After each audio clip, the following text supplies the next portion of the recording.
আপনারা নিশ্চয়ই জানেন যে গতকালকে বাংলাদেশের ১৩তম জাতীয় সংসদ নির্বাচনের তফসিল ঘোষণা করা হয়েছে।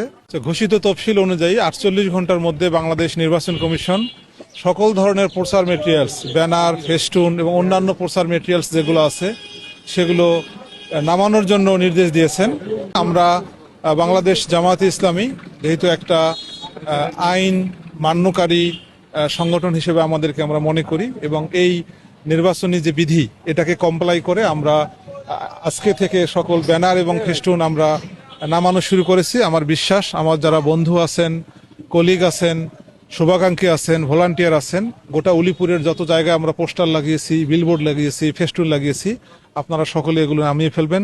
আমরা নির্বাচনের সকল আচরণবিধি ১০০% মানতে চাই এবং আমরা খুব সুন্দর সৌহার্দ্য পরিবেশে খুব ভালোভাবে একটা নির্বাচন উদযাপন করতে চাই। আমার বিশ্বাস উলিপুরের প্রত্যেকটা মানুষ এই নির্বাচনের জন্য মুখিয়ে আছে।